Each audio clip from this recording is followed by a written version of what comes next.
السلام علیکم ورحمۃ اللہ وبرکاتہ۔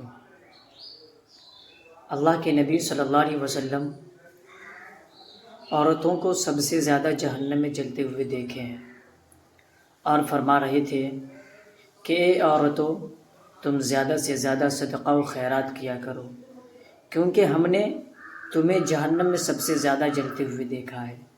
عورتیں جہنم میں سب سے زیادہ جلتے ہوئے دیکھی گئی ہے، اس لیے عورتوں سے اللہ کے نبی صلی اللہ علیہ وسلم نے فرمایا کہ زیادہ سے زیادہ صدقہ و خیرات کیا کرو۔ آپ ضرور ایک بار یہ پوری تقریر سن لیں مولانا جرجس انصاری صاحب کی۔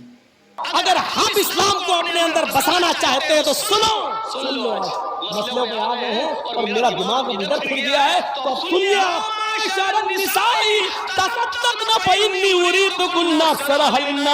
عورتوں، زیادہ سے زیادہ صدقہ اور خیرات کرو، اس لیے کہ ہم نے تمہیں جہنم میں سب سے زیادہ جلتے ہوئے دیکھا ہے۔ عورتیں جہنم میں سب سے زیادہ جلتے ہوئے دیکھی گئی ہیں۔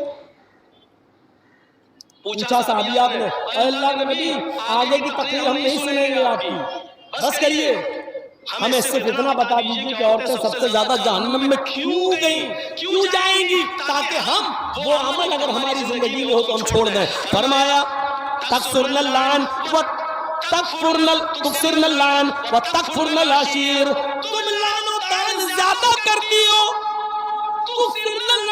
تم لعن و طعن زیادہ کرتی ہو، ایک دوسرے کی برائیاں کرتی ہو، ایک دوسرے پر لعنت بھیجتی ہو اور اپنے شوہر اپنے ہسبینڈ کی نافرمانی کرتی ہو۔ یاد رکھنا میرے بھائیو، اللہ کے نبی صلی اللہ علیہ وسلم نے فرمایا ایوم امرأۃ ماتت وزوجها عنہا راض، جو عورت مر گئی، جس عورت کا انتقال ہوا اور انتقال کے وقت اس کا پتی اس سے خوش تھا، اس سے راضی تھا، تو وہ عورت جنت کے اندر داخل ہوگی۔ میری ماں بہنیں پہلی بات تو سن لے رہی ہیں، اور جو سن رہی ہیں وہ سن لے، اللہ کے نبی نے جنتی عورت کی پہچان بتائی، ایوم امرأۃ ماتت، جو عورت مر جائے، انتقال کر جائے، لیکن انتقال کرتے وقت اس کا پتی، اس کا ہسبینڈ اس سے راضی تھا، اس سے خوش تھا، فدخلت الجنہ، تو یہ عورت جنت کے اندر جائے گی۔ لیکن اس کے الٹے بھی فرمایا کہ جو عورت مر گئی اس حال میں کہ اس کا پتی اس سے راضی نہیں تھا، اس سے خوش نہیں تھا، تو وہ کتنی بڑی نمازی ہو، چاہے تہجد کی نمازی کیوں نہ پڑھتی ہو، وہ جنت کے اندر داخل نہیں ہو سکتی، چاہے کتنی روزے دار ہو، وہ جنت کے اندر نہیں جا سکتی ہے۔ میرے پیارے ساتھیوں، ہمیں اپنی بیٹیوں کو یہ تعلیم دینا چاہیے تاکہ وہ جب گھر سے جائیں، سسرال میں جائیں، تو وہ اپنے پتی کو عزت کی نظر سے دیکھیں اور ان کو خوش رکھنے کی کوشش کریں۔ میرے بھائیوں، ہم نے یہ تعلیم نہیں دی ہے، اپنی بیٹیوں کے ہاتھ میں موبائل دے دیا ہے، ہماری بیٹیاں موبائلوں میں ڈرامے دیکھ رہی ہیں، اور جیسے بتایا جا رہا ہے اس طریقے سے آج وہ اپنے پتیوں کے ساتھ اپنی زندگی گزار رہی ہیں۔ ہم نے مذاق سمجھ رکھا ہے اسلام کو۔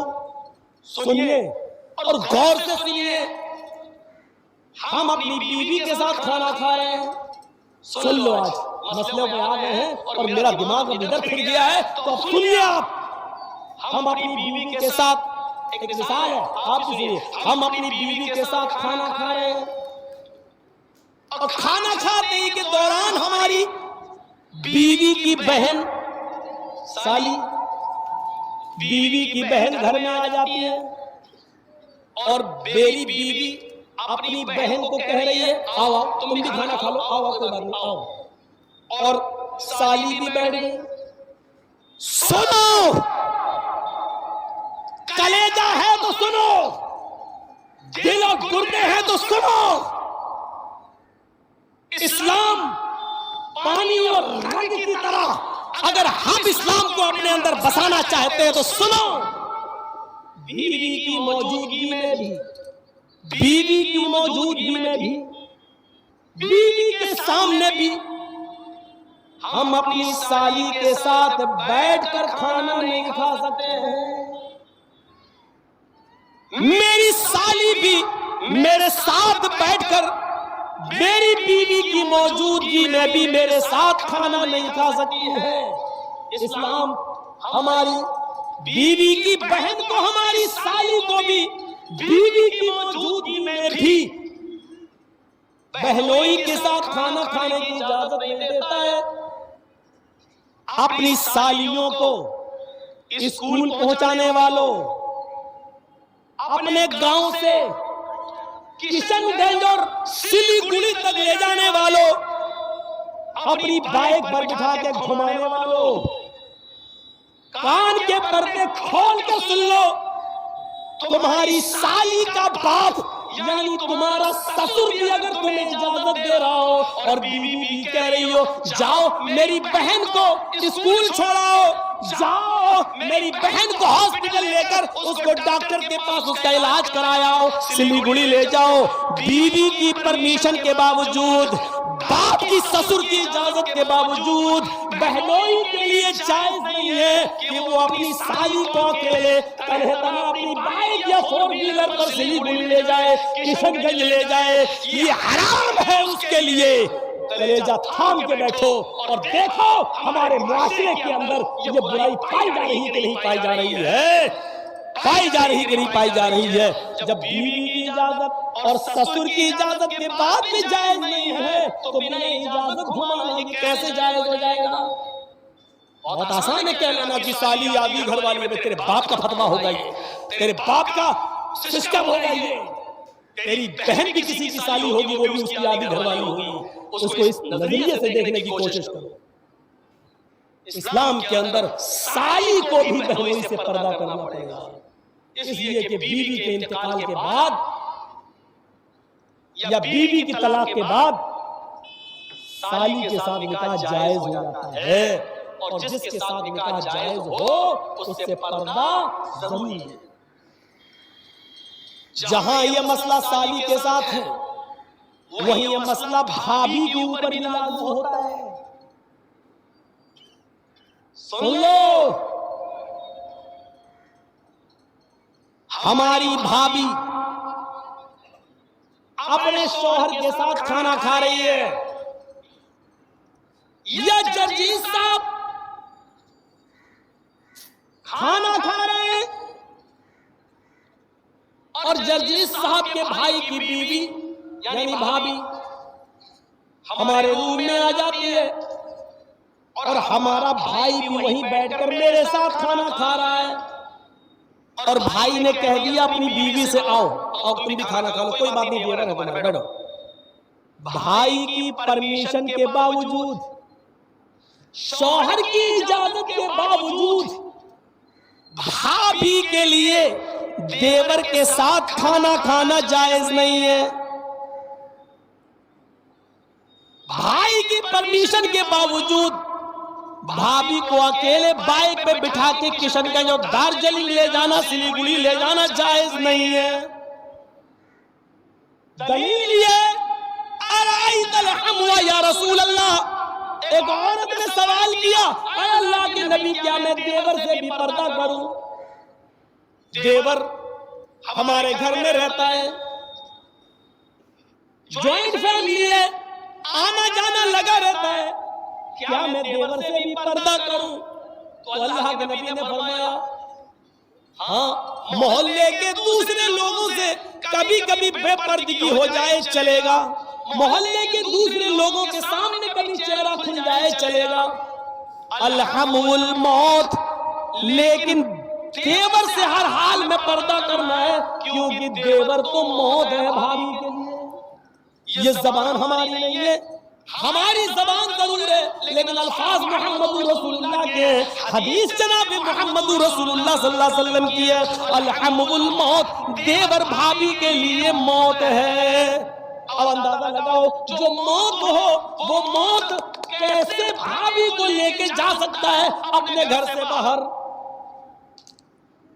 صاحب میرے بھائی نے اجازت دے دی، یہاں بھائی کی اجازت نہیں چلے گی، یہاں شریعت کا حکم چلے گا. شریعت کا حکم ذرا تصور کرو، یہ اولاد کے بارے میں حکم دیا، ہم ایسا کر رہے ہیں. 10 سال کے بعد ایک صحابیہ تھی، مسند احمد کی حدیث ہے، ایک صحابیہ تھی، ان کے گھر میں بچہ پیدا ہوا، جب بھی وہ پیشاب کرتا تھا ماں پانی کا برتن لاتی تھی اور اس کی شرمگاہ پہ ڈال دیتی تھی. تربیت دیکھیے, پیشاب کیا, ماں نے برتن لیا اور اس کی شرمگاہ پہ ڈال دیا پانی. جب وہ بچہ چلنے کے لائق ہوا, اور اس کا پہلا دن تھا اپنے پیروں کے بل کھڑے ہو کر چلنے کا, مطلب چلنے کا, جب پہلا دن تھا بچہ چلا اور بچے کو پیشاب لگا تو بچے نے پانی کا پیالہ دیکھا, یعنی وہی مٹی کا برتن ہوتا تھا اس زمانے میں, بچے نے پانی کا برتن دیکھا اور اس کو پیشاب لگ رہا ہے. بچہ بیٹھتا ہے, پانی کا برتن دونوں ہاتھ سے اٹھاتا ہے, اس برتن میں تھوڑا پانی ہے لیکن اس بچے کو معلوم نہیں ہے, بس وہ بچہ پانی اٹھا رہا ہے. اب وہ پیشاب کر رہا ہے, جب پیشاب کرتا ہے تو پانی لے کر وہ اپنی شرمگاہ پہ ڈال رہا ہے. اس کو ابھی یہ نہیں معلوم کہ یہ کیا ہے, استنجا ہے. اس سے پہلے ہمیں پانی کے ایک قطرے کو نکالنا پڑے گا, اس کے بعد دائیں ہاتھ سے پانی کا برتن لے کر ہم بائیں ہاتھ سے اپنی شرمگاہ کو پکڑ کر اس کو دھوئیں گے. اس بچے کو یہ کچھ نہیں معلوم, اس کو صرف اتنا معلوم ہے کہ جب بھی میں پیشاب کرتا تھا میری ماں پانی ڈال دیتی تھی. اس بچے نے پانی کا پیالہ لیا, پیشاب زمین پر کیا اور پانی لے کر ایسے ہی ڈال رہا ہے جیسے اس کی ماں ڈالتی تھی. ماں اپنے بچے کے اس منظر کو دیکھ رہی ہے, ماں کے آنکھوں میں خوشی کے آنسو ہے. جب بچہ پیشاب کر کے پانی ڈال لیتا ہے کہتی ہے فزت برب الکعبہ, اللہ کی قسم میں کامیاب ہو گئی, اللہ کی قسم میں کامیاب ہو گئی. میں اپنے بچے کو جو تربیت دینا چاہتی تھی, جو سکھانا چاہتی تھی, وہ میں سکھا چکی ہوں. اللہ کی قسم میں اپنے بچے کی تربیت میں کامیاب ہو گئی ہوں.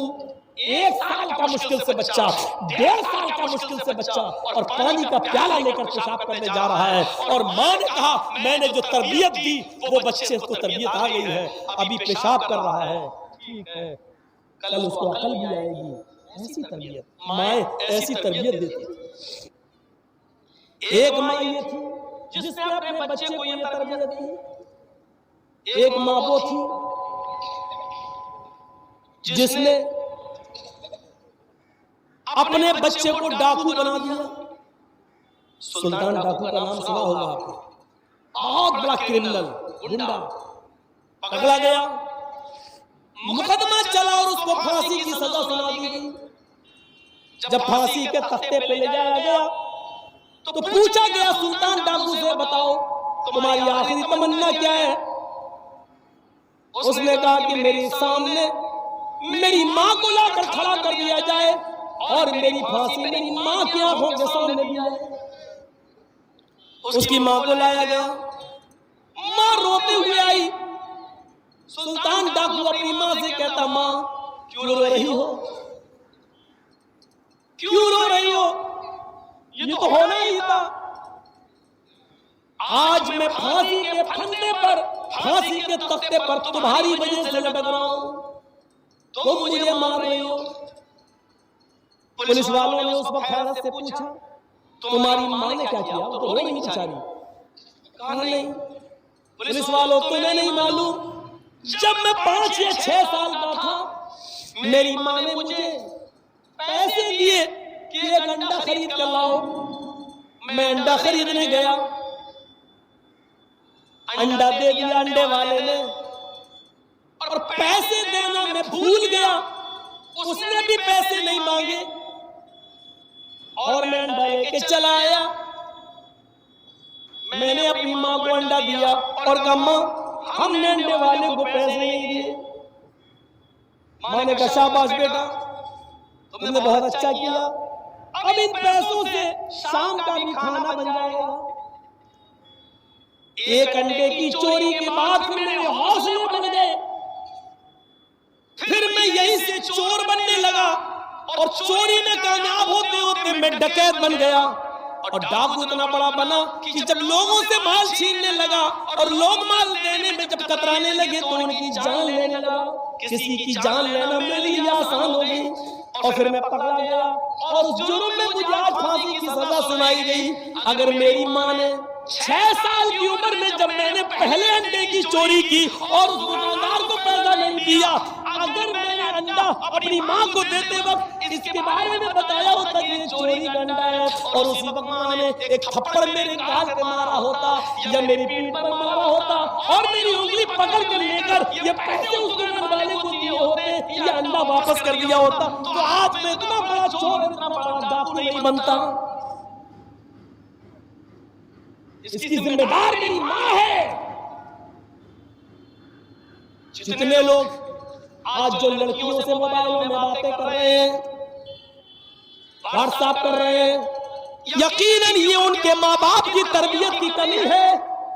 اگر ان کے باپ نے اور ان کی ماں نے اگر تربیت دی ہوتی تو جن لڑکیوں سے وہ بات کر رہے ہیں وہ ان کو اپنی بہن اور اپنی بیٹی سمجھ رہے ہوتے، اپنی بہن سمجھ رہے ہوتے، آج ان سے اشلیل باتیں نہیں کر رہے ہوتے، آج واٹس ایپ پہ گفتگو نہیں کر رہے ہوتے، آج موبائل پر گفتگو نہیں کر رہے ہوتے، آج ایک ایک 2 گھنٹے ان سے باتیں نہیں کر رہے ہوتے۔